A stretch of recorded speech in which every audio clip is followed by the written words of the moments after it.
Like a lot of people, I'm just learning about what happened to NaZiyah Harris, just 13 years old, and she's been missing for over a year and presumed to be unalived. And, when I first heard about this and I saw the pictures of her precious face, my heart just broke.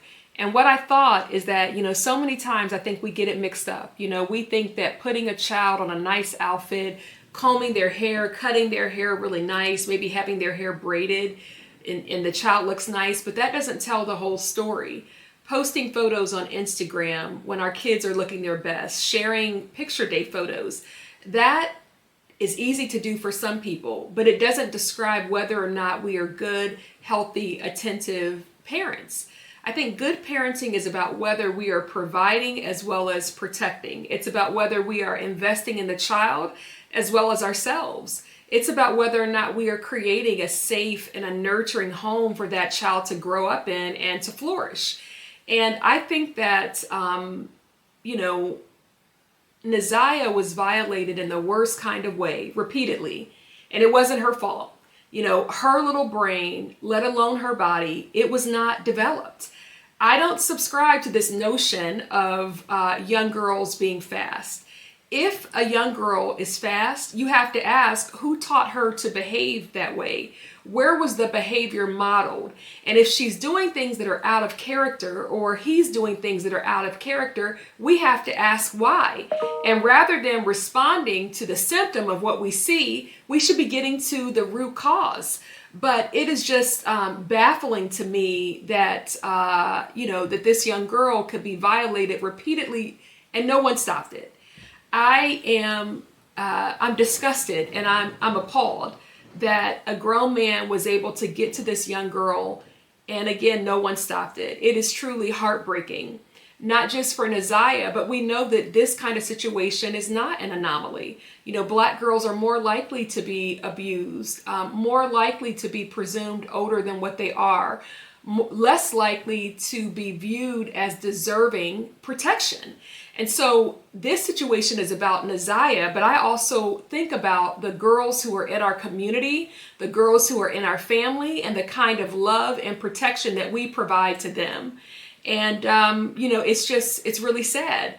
What I don't understand is that even with this man's demented past and demented history, why was anyone comfortable letting kids go to his body shop alone? I don't get that. I don't get how a grown woman was comfortable dating him, given his history and given his past. I think that, parenting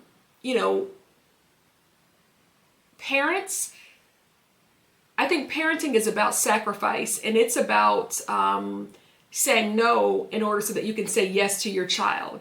And I just don't get how this man even had access to this child. Worst of all, he had a history of violating other children.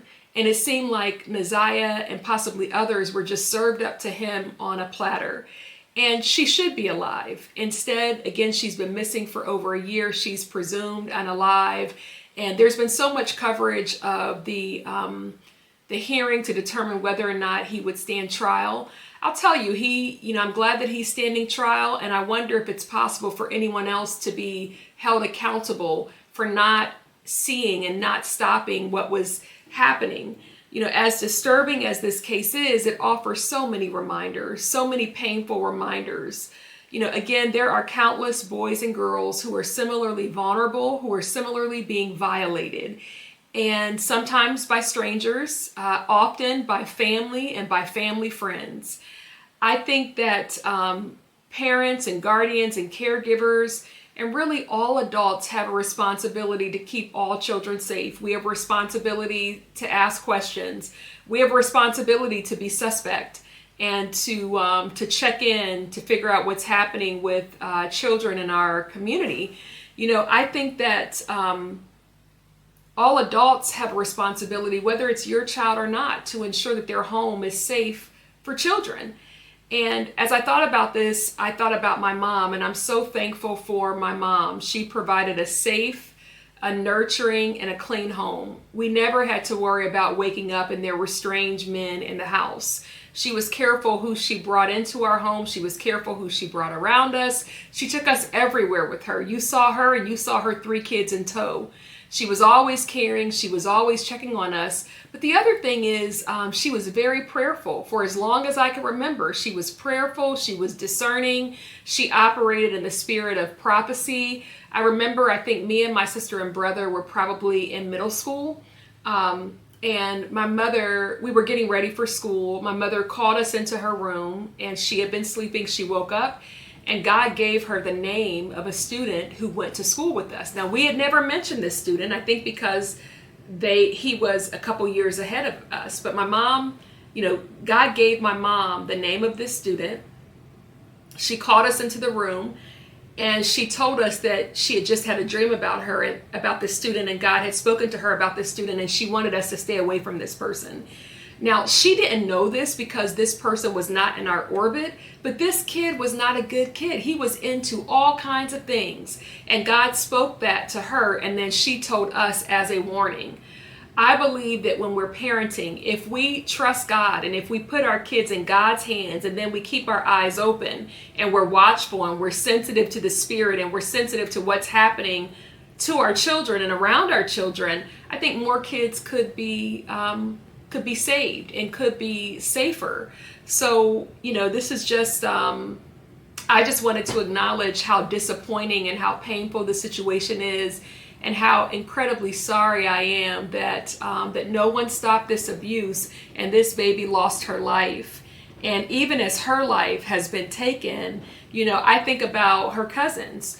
Some of her cousins saw what was happening, and that is going to haunt them. Even the fact that she's not here is going to haunt them. And my heart just breaks for them. I think the final thing that I'll say is we have been hearing more and more in school districts where you might hear about a young person committing a heinous crime at a school. You've been hearing about the parents being charged. And sometimes, police departments have said the parents should have known. I think that when it comes to cases like this, I wonder if we are going to see a sea change in the parents or guardians that they be charged. Because how this person was able to repeatedly violate this child, and now the child is unalived, like someone should have saw, someone should have stopped, and someone should be held accountable for that. That's my honest opinion. If you like this content and it's been helpful, please be sure to subscribe. You can also leave a positive comment. Let me know what you think in the comments. Thanks for listening.